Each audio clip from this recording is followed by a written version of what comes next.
कातिल की बारगाह में दीवाना आया, कहा सरकार मुरीद बना ले, मुरीद किया और 400 रुपया दिया। पीर साहब दिए मुरीद को, आप लोग दिए हैं, आप लोग को पीर साहब दिए ना, है दिया आप लोग को, कौन दिया है? हम लोग दिए ना, सुभान अल्लाह। लेकिन सरकार कुतुबुद्दीन बख्तियार काकी अपना जेब से 400 रुपया निकाले और दे दिए।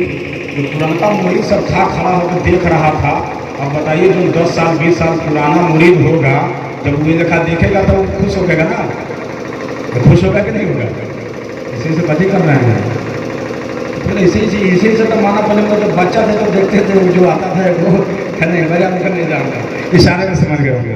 सुनिए, तो सरकारें कुतुबुद्दीन बख्तियार काकी ने 400 रुपया निकाला, दीवाना को दे दिया। अब पुराना मुरीद सब था, सोचने लगा कि ये ठीक ठाक नहीं हो रहा है, हम लोग मुरीद हुए तो हम पीर साहब को दिए और ये उल्टा इसको दे रहे हैं, क्या मामला है? अब उसी में से एक मुंह बोला मुरीद था, आगे बढ़ा, कहा सरकार ये सब क्या कर रहे हैं आप? झाड़ू हम लगाते हैं, चप्पल हम धोते हैं, कपड़ा हम धोते हैं, घर का सारा काम हम करते हैं, और आप है कि आगे मुरीद हुआ, आगे इसको पैसा दे दिए, क्या मामला है? अब सरकार कुतुबुद्दीन बख्तियार काकी ने कहा कि चोर है। सुभान अल्लाह, बोलिए सुभान अल्लाह। ये चोर है। अब तो और तड़वे का लहर मगज पे कि चोर है तो क्या इसको इनाम दीजिएगा, चोर है तो क्या आप इसको इनाम दीजिएगा? सरकार ये कैसा, ये ठीक ठाक इंसाफ ही नहीं है, ये ठीक ठाक आपने इंसाफ नहीं किया है। कहा क्या मामला? जो मैं जानता तुम नहीं जानते हो, चुप रहो। अच्छा तो तुमने 400 रुपया दिए हैं, तो कुछ और इसके बारे में बताइए ना। बोला कि चोर है। बोला कि अच्छा ये चोर है तो इसके आगे कुछ कीजिएगा। बोला हाँ हाँ इसको करेंगे। देखो ना, मुरीद किए, मुरीद करने के बाद उसको क्या कहते हैं जानते हैं? सुन, तुम चोरी करते हो, तेरी बहुत गलत आदत है, कफन की चोरी करते हो, लेकिन याद रखना आइंदा ऐसी गलती मत करना, चूंकि एक अल्लाह के वली के हाथ पर अपना हाथ रख दिए हो, और जब अल्लाह के वलियों के हाथ पर अपना हाथ रख दिए हो तो आज से सिद्ध दिल से तौबा करो और अल्लाह की बारगाह में नेक काम करने की तैयारी करो। मुरीद बड़ा खुश हुआ, कहा सरकार मैं कल तक इमाम के पास जाया करता था, इमाम मुझको चोर कहा करता था, किसी हाजी के पास जाता, हाजी मुझको चोर कहा करता था, मालदार के पास जाता, मालदार मुझको चोर कह के भगा दिया करता था, बड़े बड़े लोगों के पास गया, सब मुझको चोर कह करके भगाता रहा, लेकिन ए मेरे सरकार आप ही है जो मुझको सीने से लगाया है, आप ही है जो मुझको अपने गले से लगा लिया है। ए मेरे सरकार अब ऐसी गलती नहीं करूंगा। सरकारें कुतुबुद्दीन बख्तियार काकी फरमाते हैं जाओ, अगर तुम अपनी आदत पर अटल रहोगे तो तुम यहाँ भी कामयाब रहोगे, अपनी कब्र में भी कामयाब रहोगे, हश्र में भी कामयाब रहोगे। मुरीद बड़ा खुश हुआ और खुश होकर के वहां से चला। अपना घर आने के बाद अपनी शरीक हया को देखा, कहा अस्सलाम वालेकुम। किसको? अपनी बीवी को। आप लोग करते हैं बीवी को सलाम? सलाम करते हैं? नहीं करते हैं? बोलिए ना, हाँ चाहे हो चाहे कुछ तो बोलिए। हम लोगों को अक्ल वाला कहा गया, हम लोगों के सामने औरतों को नाकिसुल अक्ल कहा गया। हम लोगों के सामने औरतों को क्या कहा गया? नाकिसुल अक्ल। अगर इसके पास नाक न हो तो गंदा इस्तेमाल करे, लेकिन हम लोगों को अक्ल वाला कहा गया। लेकिन आपको मालूम है हम अक्ल वाले होकर खामोश रहे, लेकिन एक नाकिसुल अक्ल, एक खातून जिसको मुस्कान खातून कहा जा रहा है, नाकिसुल अक्ल हो करके कैसा परचम लहरा दिया है, कर्नाटका की धरती पर एक ऐसा नारा लगा दिया है जो हर एक लड़कियां, हर एक औरतें उस बच्ची पे नाच कर रही है और ये कह रही है एक मुस्कान ने पूरे बातिल को हिला करके रख दिया। तमाम भेड़ियों के सामने तने तनहा नारे तकबीर का नारा लगा करके आलम इस्लाम को बता दिया कि मुझको तनहा मत समझना, अकेले मत समझना। अरे अकेले है लेकिन कनीज फातिमा है। जरा गौर करें, सरकारें कुतुबुद्दीन बख्तियार काकी का मुरीद अपना घर गया, जाकर के अपनी बीवी को कहा अस्सलाम वालेकुम। उसकी बीवी मुस्कुराई और कहने लगी तू तो दिन में कभी सलाम किया नहीं, रात के तू 10 बजे आकर हमको सलाम कर रहा है, क्या डर गई कि लगता है खैरियत मेरी खराब होने वाली है। बोला कि हवा में बहुत मैं चोरी किया, बहुत गलत काम किया, लेकिन आज ऐसा पीर मिला है कि पीर के सदके में मेरी ज़िंदगी बनने वाली है और मेरे घर में रहमत की बारिश आने वाली है। कहा क्या बात है? कहा आज मैं मुरीद हो गया हूँ। तू कल तक मुझको ताना देती थी ना कि मैं मुरीदा हो चुकी हूँ, तो याद रख मैं भी मुरीद होकर के आ गया हूँ। जहाँ पर तुम अपने पीर को याद करेगी वहीं पे मैं अपने मुर्शिद को याद करूंगा, मैं अपने पीर को याद करूंगा। वो खातून कहती मुबारक हो जब तुम अल्लाह के वलियों के हाथ पर अपना हाथ रख दिए हो तो एक तरफ तुम्हारे हाथ में भी जन्नत का परवाना होगा, मेरे हाथ में भी जन्नत का परवाना होगा। दुनिया में जिस तरीके से हम दोनों मियाँ बीवी बनकर मुस्कुरा रहे हैं, अगर पीर का करम होगा तो हम जन्नत में भी मुस्कुराएंगे। अब 5, 6, 7, 10, 12 दिन के बाद सरकार का विशाल हो गया, मुस्लिम बख्तियार काकी का विशाल हो गया, इंतकाल कर गया। और इतनी कीमती चादर दी गई, इतनी VIP चादर कि देखा तो सोचने लगा बेकार में मुरीद हो गई। अब बताइए रस्सी जल गई पर ऐठा हुआ नहीं गया, थोड़ा बेकार में हम हो गया। कम से कम ही हाथ लग जाता, उसके बाद में तोबा कर लो। अब नीयत खराब हो गई। अब सोचा कि चलो क्या करें, जब तोबा करिए लिए हैं तो केवल का बर्दाश्त करके पानी पिए लेते हैं। हो गया सरकार का गुस्ल हुआ, कफन पहनाया गया, अतर लगाया गया, खुशबू लगाई गई, कंधे पे उठाया गया। लोग कब्रिस्तान की तरफ लेकर के सरकार को चले। जैसे ही उनको लेहद में उतारने की तैयारी की जा रही है, दीवारों में लेहद में उतारा, कब्र में उतारा, सरकार को लेटा दिया। अब ये सोचा कि मौका कब मिलेगा कि इनका कफन अपने हाथ में ले ले, मौका कब मिलेगा कि इनका कफन चुरा करके ये कीमती चादर बेच करके पैसा कमा ले। तो तलाशता रहा कि कोई तो मौका मिलेगा जिसमें मेरी कामयाबी होगी, जिसमें मेरे पास पैसा आ जाएगा, मेरे पास दौलत आ जाएगी। इंतजार करता रहा कि मौका अच्छा मिले, मैं अपना हाथ साफ कर लूँ। अब उसके ज़हन में बात आई कि हम उस अकीदे से ताल्लुक रखते हैं जिस अकीदे में मय्यत को लेटाने के बाद, मय्यत को सुपुर्दे खाक करने के बाद जब सब कोई चला जाता है तो एक आदमी आजान देता है, सुभान अल्लाह। जब चला जाएगा क्यों ना हो, लोग तो कहते हैं तुम लोग जाओ, हम आजान दे करके आएंगे। सबको चला जाएगा, हम आजान देंगे, रहेगा तो हम पैसा बनाएंगे, हम रहेंगे, काम कर लेंगे, अगर रहेंगे हम रहेंगे, अपना काम कर लेंगे। सब लोग चला गया, ये आजान दिया, सिरहाने से मिट्टी को हटाया। आप जरा गौर कीजिएगा, सदर आलम अपने घर की बात नहीं बोल रहा है, किसी किस्सा कहानी को उठाकर आपकी समातों की दहलीज पे नहीं रख रहा है, ऐसा पैगाम दे रहा है। अगर आपको इस बात पर शक हो तो आओ मैं आपको किताब दिखाऊंगा।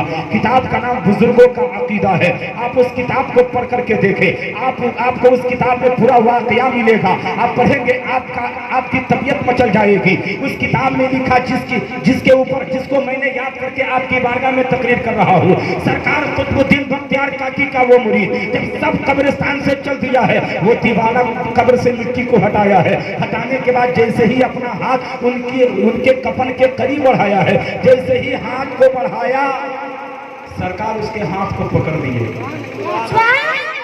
धीरे से नहीं, आवाज से आइए, अब तो रंग में आ गए, आप भी रंग में आइए, बोलिए सुभान अल्लाह। सरकार ने हाथ को पकड़ लिया और पकड़ने के बाद एक जुमला इस्तेमाल किया।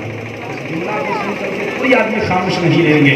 अगर खामोश रहेंगे तो मैं समझ जाऊंगा कि झूठ मूठ को कहते हैं जिंदाबाद जिंदाबाद, पीर कलाम नहीं छोड़ेंगे, झूठ मूठ को कहते हैं। सरकार ने उस इंसान का हाथ पकड़ा और पकड़ने के बाद एक जुमला इस्तेमाल किया। वो जुमला क्या था जानते हैं? उन्होंने कहा, नादान, क्या 400 रुपया हम इसी दिन के लिए दिए थे?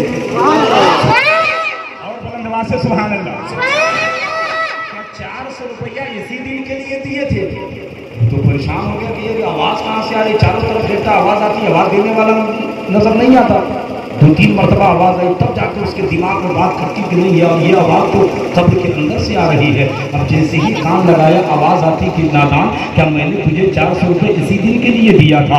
अब वो मरीज का पूरा बदन पसीना से कपने लगा है, पूरा बदन थर्राने लगा है, पूरा कपड़ा भीग गया है। अब वो दीवाना सोचने लगा कि कल तक मैं सुना करता था एक शराबी नहीं मरता है, एक जुआरी नहीं मरता है, एक गुनहगार नहीं मरता है, लेकिन आज समझ में आ गया कि जो अल्लाह का वली होता है वो मरता नहीं है, बल्कि जगह को चेंज करता है, और जो उनके कदमों से लिपट जाता है उनके साथ वो भी जन्नत का हकदार हो जाता है।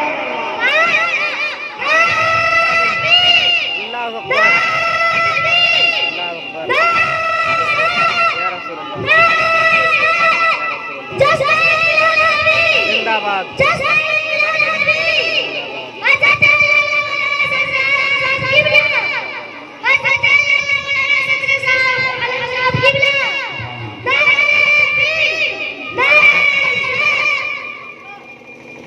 आप समाप्त कर रहे हैं ज़रावी नेटवर्क को। अपने चैनल को सब्सक्राइब करें और बेल आइकन को दबाना ना भूलें।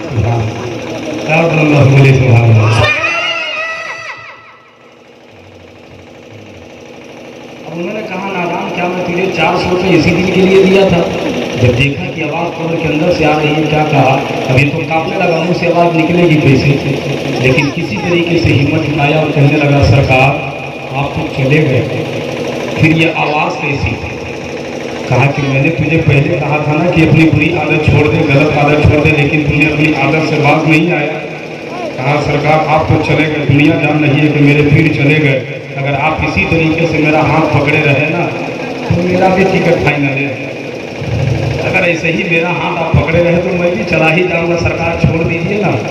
तो सरकार कुतुबुद्दीन बख्तियार काकी ने जो पैगाम दिया है, माशाअल्लाह सुबहान अल्लाह, पीर को हल्के में ना लीजिए। पीर वो पीर होता है जो अपनी निगाह से अगर मुरीद को देख ले तो वो शेर हमेशा जो आप सुनते हैं कि निगाहें वली में वो तासीर देखी, बदलते हजारों की तकदीर देखी। अल्लाह का वली अपना निगाहें करम अगर डाल दे तो मुरीद जन्नती हो जाता है। एक तरफ मुस्लिम साहब को देखे जो आज से साल भर पहले अल्लाह के प्यारे हो गए, जिनका आज सलीना के मौके से इस प्रोग्राम को सजाया गया है। याद रखे, एक तरफ खानकाहे जुनाबिया को देखे, दूसरी जानिब मुस्लिम साहब को देखे, इस घर से जो बच्ची गई उस बच्ची को देखे। क्यों? इसलिए जरूरी नहीं है कि मुस्लिम साहब के हाथ पे ही पीर साहब ने हाथ रखा होगा, जरूरी नहीं है कि सिर्फ और सिर्फ उन्हीं को ही नवाजा होगा। मेरा ईमान बोलता है, मेरा दिल बोलता है, मेरा ईमान बोलता है, जब पीर की निगाह जब अपने मुरीद पर होती है तो जरूरी नहीं है कि सिर्फ उनके मुरीद पर ही हो, अहले खाना पर भी नजर हुआ करती है, पर भी हुआ करती है। तो वो निगाहे करम यानी शकील साहब पर भी होगी, उनके भाइयों पर भी होगी, घर के एक एक फर्द पर भी निगाहे करम होगी। सरकार कुतुबुद्दीन बख्तियार काकी ने जो पैगाम दिया है, पकड़ी दीक्षित के मुसलमानों, इस पैगाम को सुनो। सरकार कुतुबुद्दीन ने कहा, नादान तेरा हाथ नहीं छोड़ूंगा। कहा सरकार छोड़ दीजिए, कहा नहीं छोड़ूंगा, कहा छोड़ दीजिए, कहा सरकार कब छोड़ेंगे? कहा सुनो, जाओ मैं तुझे एक पैगाम देता हूँ, एक बात देता हूँ, एक बात तुझे सुनाता हूँ, एक बात तुझे कहता हूँ, एक पैगाम देता हूँ, ये पैगाम सुन लो और जाकर के दिल्ली की धरती पे ऐलान कर दो, दिल्ली की धरती पर सुना दो। मुरीद कहा सरकार जल्दी बताइए, मेरी जान निकल रही है, सरकार जल्दी बता दिया जाए, दीवाना हैरान परेशान हो रहा है। अल्लाहू अकबर। तब जाकर के मेरे कुतुबुद्दीन बख्तियार काकी, जिसे दिल्ली का राजा कहा जाता है, ख्वाजा मुइनुद्दीन के चश्मो चराग कहा जाता है, सरकार कुतुबुद्दीन बख्तियार काकी ने अपने चाहने वालों से कहा, जाओ और जाकर के दिल्ली की धरती पे ऐलान कर दो कि जिसने भी मेरी नमाज जनाजा अदा की है, जिसने भी मेरी नमाज जनाजा में शिरकत हासिल की है, वो सब के सब जन्नती है।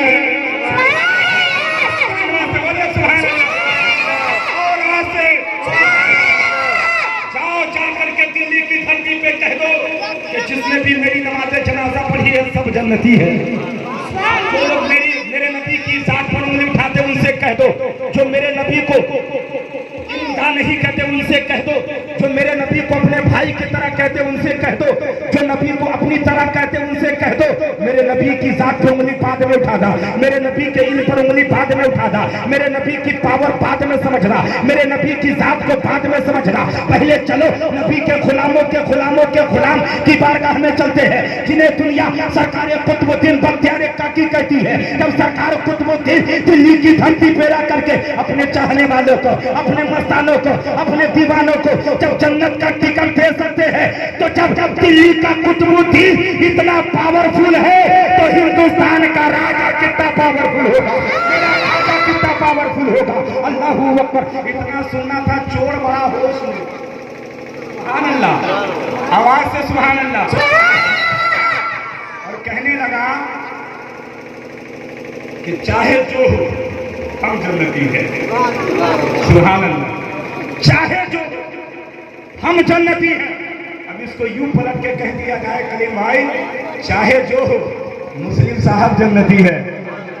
अल्लाह से बोले सुभान अल्लाह। जो हो अल्लाह के वलियों का गुलाम जन्नती है। क्यों? इसलिए कि जिसकी जिंदगी कुरान और हदीस की रोशनी में गुजरती हो, वो अपने हाथ पर सबका हाथ नहीं रखता है, उसी को रखता जिसको चाह लेता है। अब रास्ते में आता पीर साहब, अब रास्ते में आया हाजी साहब को देखा, वो चोर क्या कहता, अस्सलाम वालेकुम। लाइए तो सही है। हेलो, टेंशन नो टेंशन, बोलिए सुभान अल्लाह।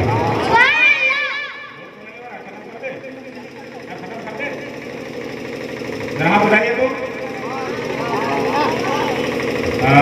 अब ये मत सोचिएगा कि आवाज बोल देंगे तो 13 तारीख को कैसे बोल देंगे। पूरी रात का जागरण है, लेकिन फिर भी अल्हम्दुलिल्लाह सुबह तकरीबन 10:30-11 बजे मैं मस्जिद पहुंचा, फिर उसके बाद नमाज पढ़ाया, कब्रिस्तान गया, फिर वहाँ से आया, फिर चकिया में गया, फिर उसके बाद गया, चल ही रहा हूँ सब। लेकिन आप लोग की मोहब्बत है कि सुना दे रहा हूँ। कारी निशान साहब किबला का इश्क है, मोहब्बत है, ये बड़े बड़े भाई हैं, इनकी दुआ मिल रही है, मैं बोल रहा हूँ। सुने, अब वो देखा हाजी लोग क्या कहता, हाजी साहब सलाम अलैकुम। अब हाजी साहब बोले अरे बड़ा खुश नजर आ रहा है, क्या बात है? मतलब सुन लीजिए, हमको आज के बाद चोर मत कहिएगा। बोला क्या बात है? हम जन्नती है। सुभान अल्लाह। अरे जन्नती है कहाँ? फिर आगे बढ़ा, नमाजी को देखा, कहा नमाजी साहब सलाम अलैकुम। कहा कि आज के बाद मुझको चोर मत कहिएगा। कहा क्या बात है? कहा हम जन्नती है। और नमाजी सोच में पड़ गया, हाफिज सोच में पड़ गया, नमाजी हाजी आलिम हाफिज हुफाज कुर्रा सब सोच में पड़ गए कि हाजी हज को जाता गारंटी से नहीं कह सकता कि मैं जन्नती हूँ, नमाजी नमाज पढ़ता गारंटी से नहीं कह सकता कि मैं जन्नती हूँ, हर एक इंसान गारंटी से नहीं कह सकता कि मैं जन्नती हूँ, लेकिन तुम कैसे कहते हो कि मैं जन्नती हूँ? उसने कहा पैगाम ही ऐसा है कि सुनिएगा तो मचल जाइएगा, बात ही ऐसी है कि अपने आप में नहीं रहिएगा। बोला सुना तो से, बोला हमको हल्का फुल्का सुनाते हैं, इतना बड़ा पैगाम नहीं लगा सुना देंगे, तो कुछ खर्चा लगेगा, तो हम आप लोग को ऐसे ही सुना देंगे। अरे हम भी आप लोग को ऐसे ही सुना देंगे। तो जरा बोलिए ना सुभान अल्लाह, और वहां से बोलिए सुभान अल्लाह, चल कर बोलिए सुभान अल्लाह। हाँ, तो उन्होंने कहा कि ऐसे थोड़ी सुनाएंगे, मेला लगेगा, मजमा लगेगा, वहां पर सुनाएंगे। बोला अच्छा ठीक है चलिए। और मजमा लगा, पूरी भीड़ लगी हुई है, चारों तरफ लोग खड़े हुए हैं। अब ये खड़ा होकर अपना तेवर में है, बोलता सब आ गया, बोलता हाँ आ गया, बोला सब आ गया, बोला हाँ आ गया, बोला देखिए ठीक से सब आ गया। अब उसी में कुछ लोग था जो कच बचाता कहता क्या था, चोर के चक्कर में क्या पड़ा हुआ है, कि कहा सुनाएगा नहीं सुनाएगा, इसके चक्कर में काहे को पड़ा हुआ है। और कुछ लोग उसी में क्या कहते हैं जानते हैं, कुछ लोग उसी में क्या बोलते हैं कि ऐसी कोई बात नहीं है, ये कोई जरूरी नहीं है कि ये चोर है, अगर चोर है तो क्या हो गया, कोई तो अच्छा पैगाम देगा। और कुछ लोग यही कहता है कोई जरूरी नहीं है कि ये यानी गलत बात ही कहेगा, कुछ तो अच्छा पैगाम सुनाने के लिए तैयार है, जब तो अपना सीना टाइट किया हुआ है। जब पूरे लोग पहुंच गए तब वो दीवाना कहा है तैयार हो जाओ, अपने सीने पे हाथ रख लो, अपने आप को संभालने के लिए तैयार हो जाओ। कहा क्या बात है? कहा मैं जो सुनाने जा रहा हूँ सुनो, सरकारे कुतुबुद्दीन बख्तियार काकी के मुरीदों सुनो, उनके मस्तानों सुनो, उनके दीवानों सुनो, उनके चाहने वालों सुनो। कहा सुना तो सही, क्या सुनाना चाहते हो?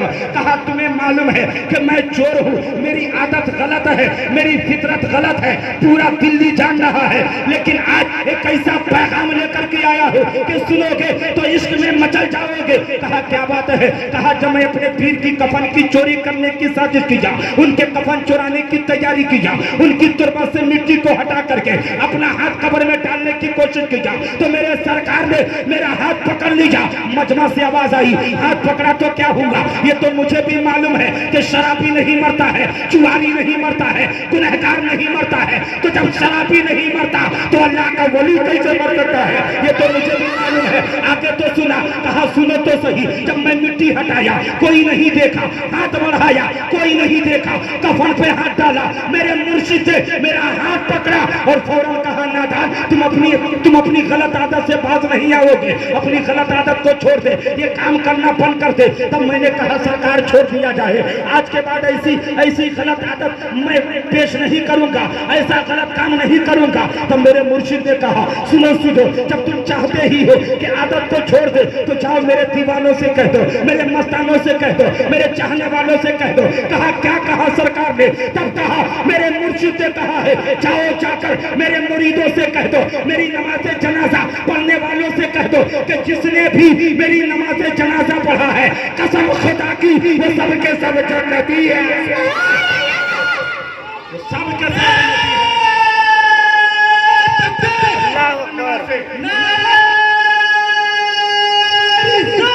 या रसूल अल्लाह।